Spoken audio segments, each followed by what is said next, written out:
Philip, like Andrew and Peter, was from the town of Bethsaida. And Philip found Nathanael and told him, "We have found the one Moses wrote about in the law, and about whom the prophets also wrote, Jesus of Nazareth, the son of Joseph." And hearing this, Nathanael reacts. He says, "Nazareth? Can anything good come from there?" And Philip asked him, "Come and see."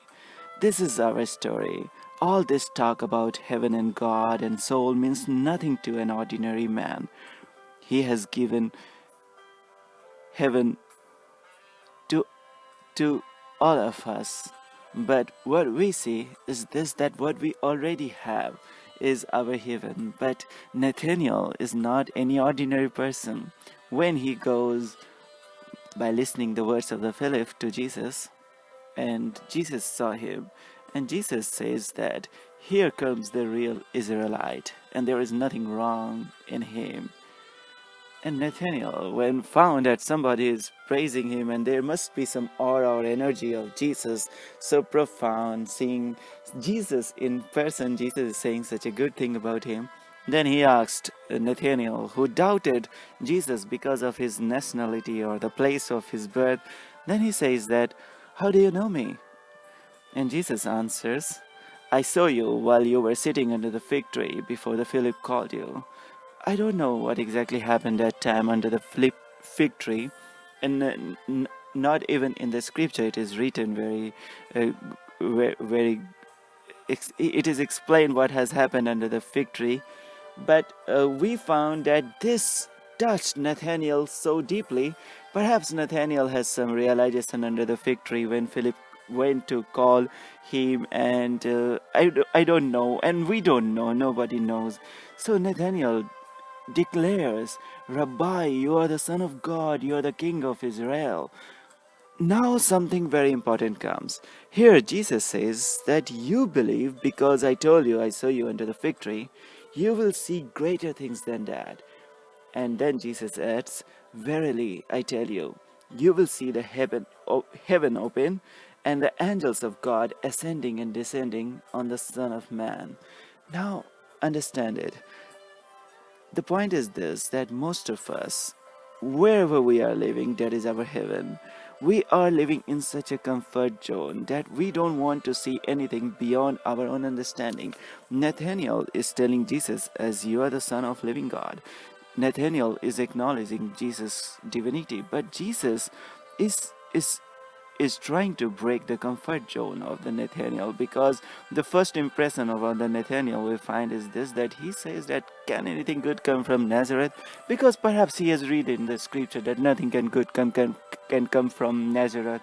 So he's doubting. He is a person like many of our intellectuals who are very bound by our own intellect. And Jesus says that you believe just because what I am telling you, even Jesus is saying. But Jesus adds that you will see even the greater thing, that the heaven open and angels of God ascending and descending on the Son of Man. Jesus is saying something that is going to blow his mind away, that something that is happening to him, that is going to happen to him, that is beyond his own realization. In modern time, there is so much stress is given on what you have realized, unless you realize from the truth, that you meditate for hours and hours, then you attain the enlightenment. But Jesus tells to Nathaniel that no, it is much beyond what you get as enlightenment, because he recognized who Jesus was when he met Jesus. But Jesus said that truth is much beyond our own understanding. It is beyond it. Here we get the impression of the truth as something that is going to transcend, and Jesus gives him something after which there is no word. If you meet a thief and you tell him that stealing is the highest thing we can do, then he will say that, wow, this is some comfortable religion. Because most of us, when you tell somebody something higher, then many of us say, sorry for disturbance, it got disconnected. This is not comfortable reason.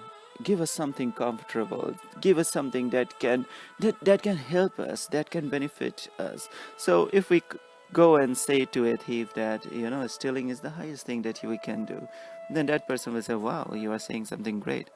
And if somebody is cheating and you say that is the right thing, what could you do? If your partner is cheating, you also cheat, then it's okay.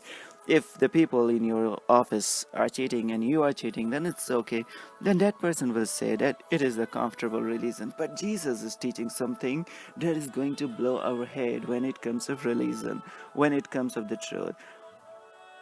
it, Most of us want people to accept this, and we say many of us preach to people that Jesus died for your sin. Now it doesn't matter whatever you do is good for you, and people are very happy to accept the Christ. But when Christ himself comes, he says something that is going to blow our head, that we have to rise beyond, we have to lift our eyes and raise the standard of our living also. The whole trouble is that the people never want to get out of their comfort zone and never want to get rid of their old fish basket. You know what is the old fish basket? There is a story, there is a parable of two friends who were playing as a kid, and then other girl was a princess, and she and the she and two girls were friends. One of them was uh, a fisherwoman, but as a kid they used to play together. But later, she becomes the queen, and she becomes a woman who sells the fish, and then they meet. It is a very old story, but I like it because it explains so much about our comfort zone. But they happen to meet again later, and this queen takes that lady to her palace, and has very beautiful bed and for her. But she was the fisherwoman was unable to sleep there, and when the queen friend found that as a guest, she wanted to be a good host, and she said, what can I do so that you can get a good sleep and feel comfortable here? She said that bring my fish basket and put it near my head, then only I can be comfortable. So this is our state, that we are living in our comfort zone. I want truth.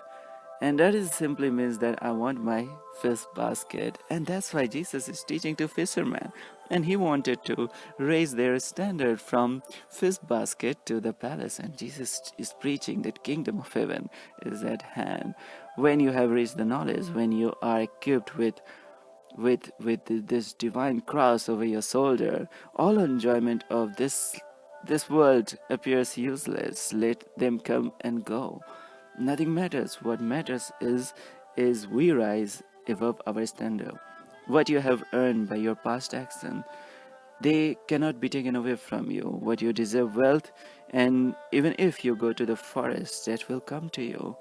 And this is how this law of attraction, etc., comes, because you get what you already deserve, and that come to you. And somebody who doesn't deserve this good food or clothing, then that person, even if wins the whole world and earns so much of money, yet he is not going to enjoy it. You have seen the story of so many celebrities. They have everything, but they are into some hospital or somewhere. They are unable to enjoy what they have earned. Their body, they have food, but they cannot eat it.